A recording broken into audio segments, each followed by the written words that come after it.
भाग्य का अपरिहार्य सत्य। एक बार की बात है, भगवान विष्णु अपने शक्तिशाली रथ गरुड़ पर सवार होकर पवित्र कैलाश पर्वत पर भगवान शिव से मिलने के लिए निकले। अपनी बेमिसाल गति के लिए प्रसिद्ध गरुड़ जी तेजी से ऊपर चढ़े और भगवान विष्णु को उनके गंतव्य तक पहुंचाया। पहुंचने पर गरुड़ जी कैलाश की लुभावनी सुंदरता से प्रभावित हुए।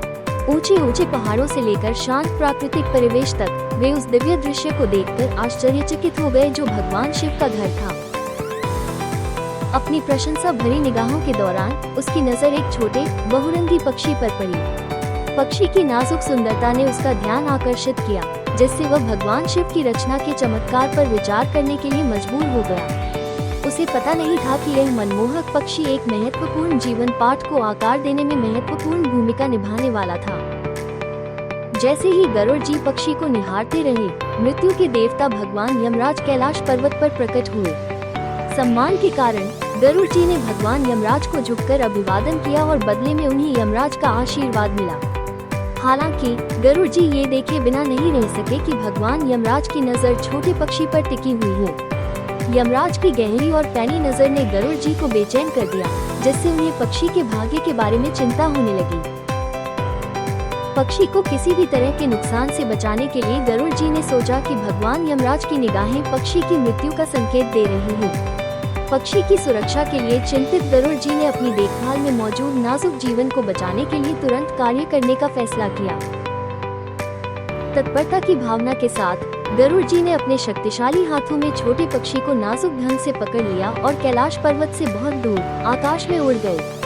कुछ ही क्षणों में वे हजारों मील की यात्रा करके एक सुनसान और वीरान जंगल में पहुंच गए। वहां जंगल के बीचों बीच गरुड़ जी ने पक्षी को धीरे से एक सुरक्षित चट्टान पर रख दिया, यह विश्वास करते हुए कि ये दूर का स्थान उसे नुकसान से बचाएगा।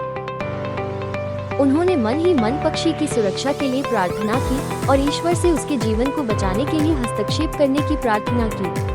अपने प्रयासों से संतुष्ट होकर गरुड़ जी जल्दी से कैलाश पर्वत पर लौट आए। उन्हें राहत मिली कि उन्होंने पक्षी को मौत से बचाने के लिए अपनी शक्ति में सब कुछ किया था।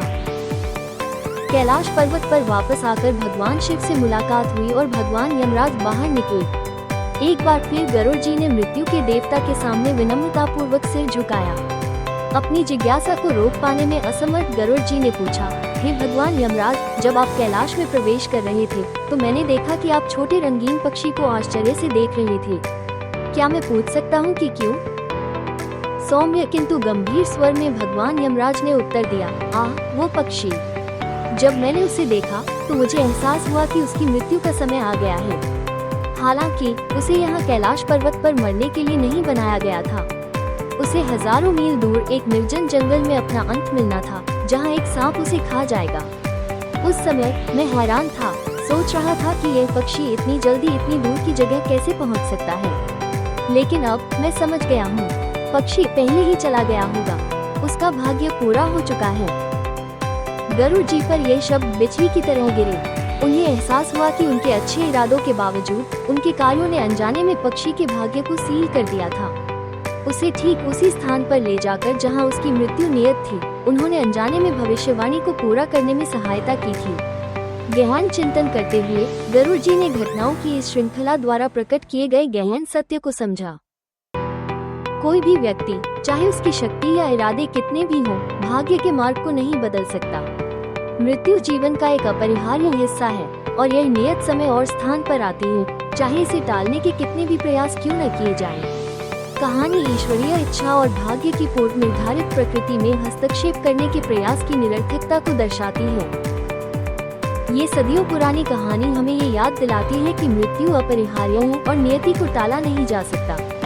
ये हमें जीवन की महान रचना को स्वीकार करने में विनम्रता सिखाती है, जो मानव नियंत्रण या समझ से परे है।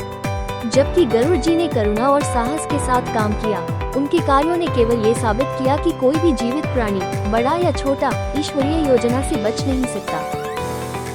अपने मूल में ये कहानी हमें जीवन की अनिवार्यता को अपनाने और ब्रह्मांडीय व्यवस्था में विश्वास करने के लिए आमंत्रित करती है, जो एक आवश्यक सत्य है जो समय और संस्कृतियों के पार प्रतिध्वनित होता है। धन्यवाद और कृपया मेरे YouTube चैनल को सब्सक्राइब करें।